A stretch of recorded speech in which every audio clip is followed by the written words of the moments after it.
All right, let's now shift our attention to what is happening in the Philippines in the aftermath of the devastating typhoon Rai. At least about 3 people are said to be in dire need of assistance in the Philippines. Now, the archipelago was battered by one of the worst typhoons in its history. And according to reports that have come in, about 375 people so far have lost their lives and more than 275 people are said to be injured. And over 650,000 people have been uprooted from their homes. The United Nations humanitarian coordinator in the Philippines visited the affected areas and said that the casualties are going to rise in the coming days.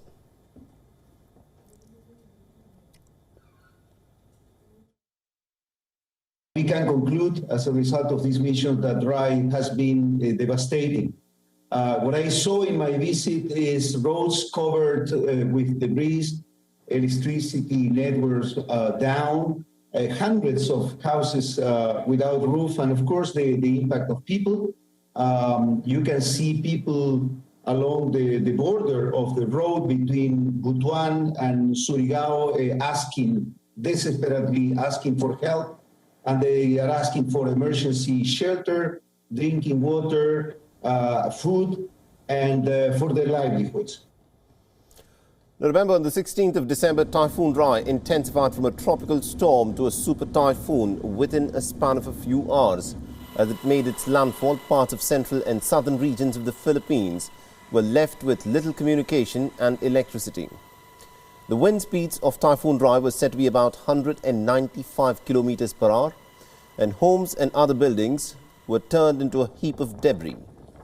Some central islands were also completely leveled to the ground, and because of the loss of communication, it's been very hard to actually find out what the situation of the people caught in the worst of this typhoon has been.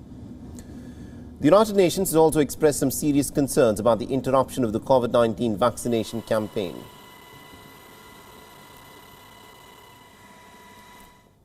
We are very much concerned about the interruption of vaccination campaign in this area, and this was shared by the Department of Health in situ, in the sense that, just an example, the fact that there is no electricity, this is affecting the cold chains for the protection of vaccines, and at the same time the labs. In the evacuation center is quite difficult to ensure the respect of social distancing, the use of masks.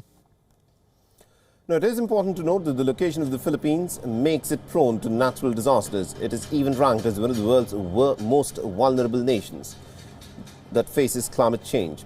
It's been hit by an average of 20 storms and typhoons every single year.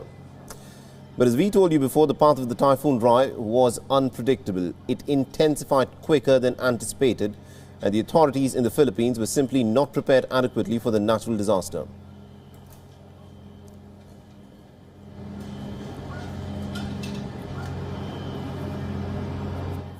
WION is now available in your country. Download the app now and get all the news on the move.